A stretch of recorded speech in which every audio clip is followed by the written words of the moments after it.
Bonjour à tous, aujourd'hui nous allons voir comment commander un servomoteur grâce à un potentiomètre, comme ceci.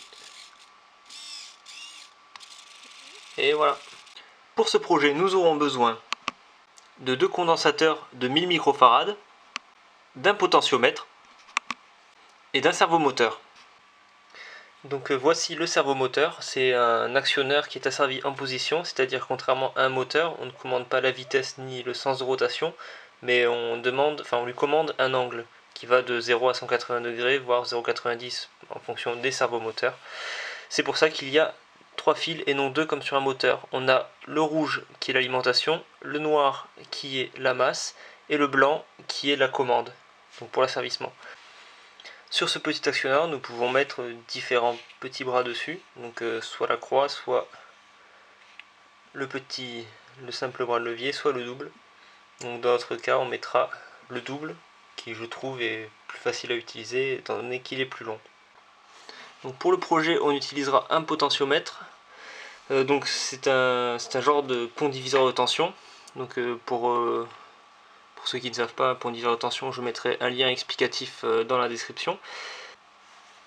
Donc au moment où le servomoteur se met à tourner, il consomme plus de courant que s'il était déjà en mouvement, ce qui créerait une chute de tension au niveau de la carte. Donc pour pallier à ce problème, on a mis un condensateur de découplage en parallèle, donc de l'alimentation du servomoteur.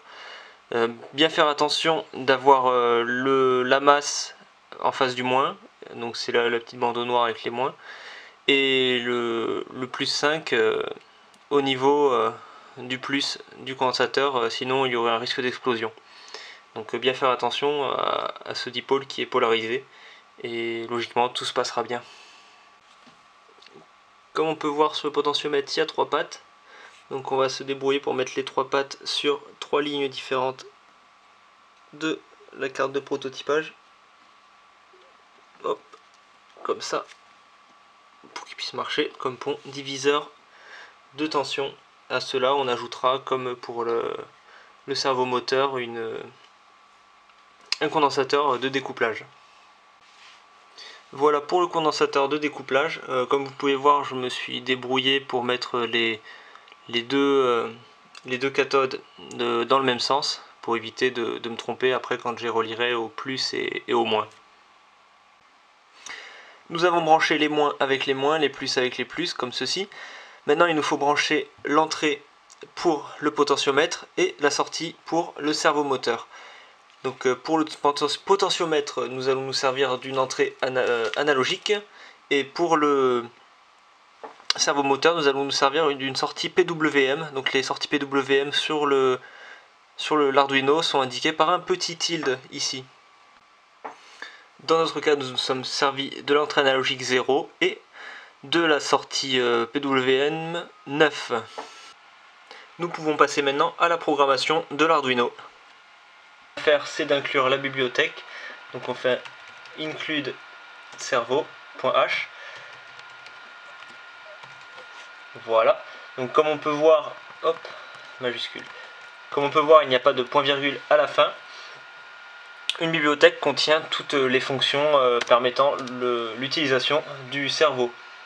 Ensuite, on va créer l'objet cerveau. Donc, cerveau, on va l'appeler myCerveau. Donc, l'objet cerveau s'appellera myCerveau, point virgule. 3 variables globales, donc pour la broche du potentiomètre, pour la valeur et pour l'angle. Dans le setup, on va définir quelle est la pin sur laquelle est branché le cerveau. Donc dans notre cas, c'est la numéro 9. Mais aussi, on va ouvrir le port série pour pouvoir lire les valeurs du potentiomètre et du cerveau et les angles qu'il aura. Donc dans la fonction loop, on va mettre potval qui prendra la valeur analogique du potentiomètre. On fera un affichage sur l'écran de cette valeur.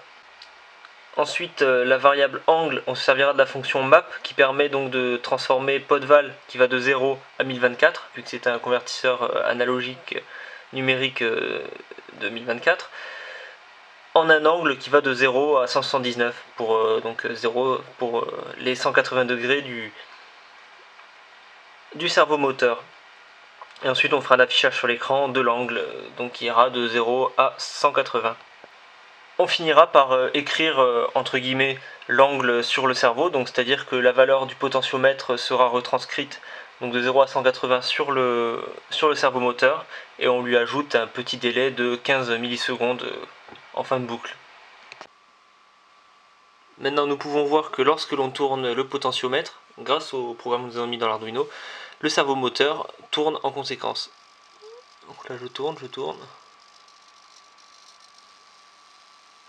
Là on arrive en bout de course et on revient dans l'autre sens.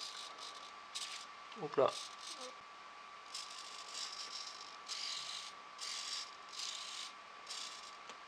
Et voilà, le projet est fini.